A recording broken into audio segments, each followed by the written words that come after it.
kepemimpinan Tuhan Yesus. Dan masih bersama saya Paulus Wiratno dalam acara Making Life Better. Saudara, sungguh kita diberkati oleh pengajaran Bapak Ken Harrison yang mengajarkan mengenai gaya kepemimpinan Tuhan Yesus. Dan hari ini kita akan melanjutkan pelajaran itu. Dan we really thankful for your time and your teaching for our listeners. It is really great.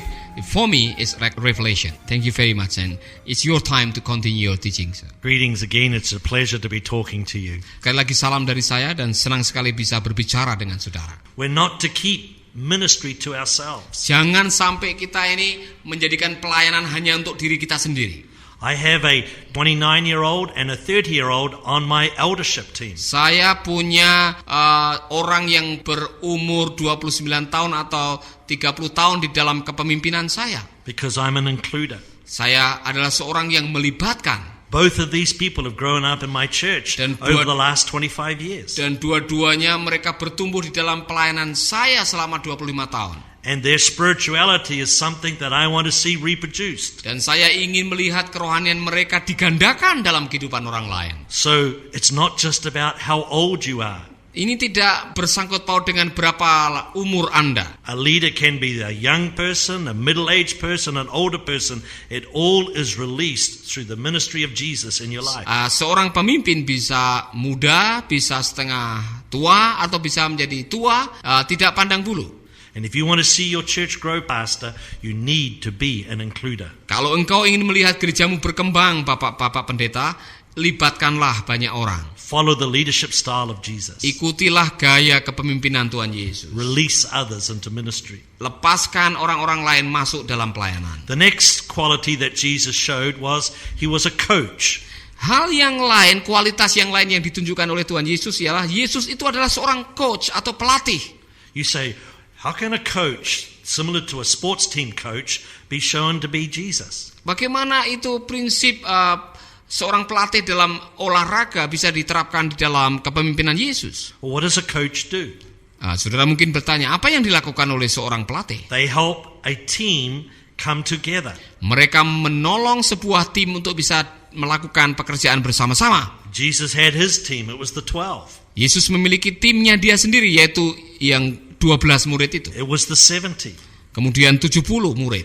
Each of them, he gave them skills. He taught them what to do and how to do it. Yesus memberikan skill atau keterampilan apa yang dilakukan dan bagaimana melakukannya kepada mereka. Jesus preached, they preached. Yesus berkhotbah, mereka juga berkhotbah. Jesus healed, they healed. Yesus menyembuhkan, mereka juga menyembuhkan. They followed their coach. Mereka mengikuti pelatih mereka. Every leader needs to be a coach. Setiap pemimpin harus menjadi pelatih. We'll share more of this in the next session. Kita akan membagikan atau kita akan mempelajari ini pada sesi yang berikutnya. But one thing is vital for any coach. Tetapi satu yang sangat penting bagi setiap pemimpin adalah you must have a time when you debrief with your team. Engkau harus punya waktu untuk mengajukan pertanyaan atau debrief kepada tim Anda. You know, after giving instructions and they people go out and do it, you need to sit down with them afterwards and say, how did it go? What did you learn? What happened? Setelah saudara memberikan instruksi dan mengutus mereka untuk melakukan, saudara harus bisa duduk dengan mereka mengajukan pertanyaan. Bagaimana engkau melakukan? Apa yang kau lakukan? Because you are releasing people into ministry. Karena engkau sedang mengutus orang untuk masuk dalam pelayanan. So there has to be a time when there is a debriefing where they give an account for what they did. Itu sebabnya harus ada waktu untuk debriefing atau untuk melakukan evaluasi sehingga tahu apa yang mereka lakukan benar atau tidak. Jesus showed us this. Yesus menunjukkan itu kepada kita. When he sent the disciples out 2 by 2, they came back and they reported back to their coach. Pada waktu para murid diutus berdua-dua kemudian kembali dari pelayanan, mereka harus melaporkan kepada Yesus. He said, how did it go? Yesus mengajukan pertanyaan, bagaimana itu terjadi pelayanannya? They said, oh, it was great. Demons were subject to us. Oh, the power of God. Ministry, it's wonderful. Mereka memberikan laporan, oh luar biasa, iblis telah dikalahkan, pelayanan menjadi luar biasa pada waktu itu. Jesus says, that's great, but the best rejoicing, the greatest rejoicing, is not over demons being subject to you, but it's over people being saved. Yesus mengatakan, memang itu luar biasa pelayanan, tapi yang paling penting bukan soal orang atau iblis dikalahkan, tapi bagaimana orang-orang itu dilayani atau diselamatkan. Because now he's moved from being a coach to a teacher. Mengapa? Dari situ Yesus sudah berpindah perannya dari seorang pelatih menjadi seorang guru. Every leader has to be also a teacher. Seorang pemimpin harus menjadi seorang guru. And he now gives them instructions. Dia kemudian memberikan instruksi atau pengajaran kepada para And he muridnya. says to them, the greatest rejoicing is over saving souls. Kemudian Yesus mengatakan sukacita terbesar ialah pada waktu jiwa-jiwa itu diselamatkan. And every good leader also knows that there is still more to be learned. Dan setiap pemimpin tahu bahwa masih ada hal-hal yang lain lagi yang bisa dipelajari. And so Jesus says to his disciples, by the way, I was in heaven when the devil got cast out in the first place. So, there's more to learn. There's more to go yet. There's a lot more I can put into your life. Ya, Yesus mengatakan masih banyak lagi yang harus kamu pelajari. Dan masih banyak lagi apa yang saya bisa harus berikan untuk kehidupan kalian. So we see that Jesus was a visionary. Kita sudah melihat Yesus itu adalah seorang visioner. Jesus was an includer. Yesus adalah seorang yang melibatkan. He was a coach. Yesus adalah seorang pelatih. He was a teacher. Tapi Yesus juga seorang pengajar. We as leaders need to be the same. Sebagai seorang pemimpin kita harus memerankan peran yang sama. First with our other leaders, Pertama dengan pemimpin-pemimpin itu, and then with our people in ministry. kemudian dengan pelayanan. So the church can grow Sehingga gereja bisa bertumbuh and the kingdom of God can advance. dan kerajaan Allah mengalami kemajuan. Jesus also found that he had to be an encourager. Yesus juga menemukan dirinya sendiri harus sebagai seorang pendorong. Because he knew that even the best team can get discouraged at Karena dia times. tahu tim yang terbaik pun bisa mengalami kekecewaan. You're heading towards a vision and there is opposition. There are things that aren't happening. Of course your team will get discouraged. Pada waktu mereka menjalankan visi, mereka akan mengalami oposisi, yaitu perlawanan. Dan itu bisa membuat tim menjadi kecewa. There were towns that Jesus went with his team to and the town totally rejected him. Ada satu tempat yang dikunjungi oleh Yesus bersama dengan para muridnya. Dan orang-orang di kota itu menolak kehadiran mereka. And this meant that they rejected the team as well. Itu berarti mereka juga menolak timnya Tuhan Yesus juga. And so as a leader, Jesus had to encourage his team. Sebagai seorang pemimpin, Yesus harus memberikan kata-kata dorongan kepada timnya. An example of this is in John 14:12. Di dalam Yohanes pasal 14 ayat 12 diceritakan di situ. He says, the works that I'm being doing, you'll do, and greater works you'll do.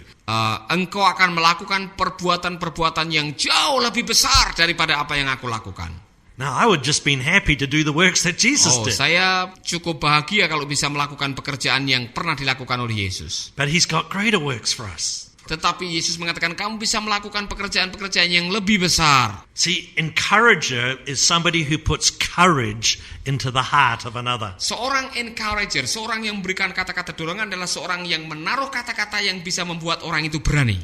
Encouraging people to hold on, to persevere, to remain steady. Memberikan kata dorongan kepada seseorang yang bisa bertahan menghadapi tantangan dan tidak goyah. As a leader, you have to be an encourager. Sebagai seorang pemimpin, kita harus menjadi seorang pendorong. Somebody who puts courage into people's hearts and deal with fears that can paralyze and stop the work. Seorang yang bisa menaruh keberanian dalam diri seseorang sehingga orang itu bisa mengatasi kekhawatiran. Alongside encouraging, though, there has to be times when you confront and correct. Selain memberikan kata-kata dorongan, saudara harus bisa memberikan koreksi untuk orang yang saudara pimpin. Let me illustrate for you. Saya memberikan contoh kepada saudara. There was a time when the team was rejected in a town, and James and John says, we're going to call fire down from heaven and consume that town. Saudara masih ingat ada satu waktu di mana Yesus dan timnya ditolak. Kemudian ada dua orang yang begitu marah yang mengatakan kita bakar saja itu kampung. Jesus turned and he confronted them, says, no, that's not my way. Yesus menoleh kepada mereka dan mengatakan, bukan cara seperti itu bukan cara saya. There was another time when Peter had just declared Jesus to be the Son of God. Ada satu waktu di mana Petrus baru saja menyatakan, Yesus engkau adalah anak Allah. And Jesus encouraged him, says, Peter, that's awesome. Flesh and blood didn't reveal that to you, but the Holy Spirit gave you that. Yesus memberikan kata dorongan kepada Petrus, luar biasa, bukan karena kamu atau karena darah dan daging yang kamu bisa menyadari itu, tetapi karena kuasa Allah yang memampukan kamu untuk menyatakan itu. And then a few minutes later, Jesus said, I now have to go to Jerusalem. Setelah itu Yesus mengatakan kepada Petrus, saya harus pergi ke Yerusalem. Peter says, not so, Lord. No, absolutely not. Ya, Petrus mengatakan, tidak Tuhan, tidak. And so Jesus confronts him and says, get behind me. Don't say that. You mustn't hinder the work of God. Pada akhirnya Yesus harus mengkonfrontir Petrus, mengatakan, nyala dari hadapanku, hai engkau iblis, kamu berpikir tidak seperti Allah berpikir. Leader, every person that you are leading and releasing into ministry will get it wrong sometimes. Saudaraku, orang-orang yang kita pimpin kadang-kadang melakukan kesalahan pada suatu waktu. Even we got it wrong. Bahkan kita sendiri kadang-kadang melakukan kesalahan. And so when we bring confrontation, when we bring correction, pada waktu kita membawa koreksi atau memberikan koreksi kepada orang lain, itu berarti kita harus berani mengkonfrontir sesuatu dalam diri seorang yang kita kembangkan. we need to understand a heart of compassion. Kita harus memiliki hati yang terus bergairah dan hati yang penuh dengan belas kasihan. We need to say to ourselves, if I'm on the receiving end of what I'm about to say, would I feel hurt, would I feel put down, or would I feel encouraged? Kita juga harus tepos liro, kita menerapkan apakah saya bisa memberikan kata dorongan, apakah kita merasa dikuatkan. We must talk to them the way that we would want them to talk back to us. Kita harus mengajar kepada mereka sebagaimana kita mau diajar. So we're being an encourager as well as one who confronts and corrects. Yesus telah berperan sebagai seorang pendorong tapi juga seorang yang mengkonfrontir kesalahan. These go hand in hand so that ministry and leadership continues within the vision that has been set. Itu sebabnya peran-peran ini harus dimainkan bersama-sama sehingga pelayanan dan kepemimpinan bisa berkembang dengan luar biasa. The last quality I want to share with you is Jesus was a delegator. Yang terakhir ialah Yesus adalah seorang yang mendelegasikan. He delegated to the 12, to the 70, and to the 120. Dia mendelegasikan kepada 12, kepada kelompok 70 dan kepada kelompok 120. Jesus understood that people had to be involved in order to cause growth. Yesus memahami untuk bisa pelayanan bertumbuh maka harus melibatkan banyak orang. And this happens through delegation. Itu terjadi hanya dengan mendelegasikan. And in delegation, you must let the person do it themselves rather than always having to come to their rescue. Dalam mendelegasikan itu berarti bahwa mereka harus melakukan sendiri dan tidak semua harus saudara lakukan sendiri. That's why Jesus said to Peter, you're going to be tested, but I'm praying for you. Dan itu sebabnya saudara harus mengizinkan orang itu melakukan dan Yesus berdoa bagi mereka. So as leaders, we have to be visionary. Sebagai seorang pemimpin kita harus menjadi visioner, includers, melibatkan orang, coaches and mentors, melatih dan menjadi pembimbing atau mentor, teachers, mengajar, encouragers and confronters, menjadi seorang yang memberikan kata dorongan dan memberi atau berani mengkonfrontir, and delegators. dan pada akhirnya seorang yang mendelegasikan. By this way, God's kingdom advances. Dengan cara seperti ini kerajaan Allah akan mengalami kemajuan. And you'll see people move from ministry to Dan leadership. saudara akan melihat orang atau umat yang saudara layani mulai berpindah dari pelayanan menuju kepada kepemimpinan. And the church will grow. Dan gereja akan bertumbuh. Saudara pendengar, luar biasa pengajaran yang kita dengarkan. Kita baru mendengar bagaimana Yesus berperan sebagai seorang pemimpin. Dan apa yang dilakukan sebagai seorang pemimpin. Mulai dari memberikan visi, mengajar, memberikan instruksi. Kemudian seorang yang memberikan kata-kata dorongan. Seorang yang menjadi coach atau pelatih. Dan bahkan seseorang yang berani mengkonfrontir dan mendelegasikan. Itulah peran seorang pemimpin.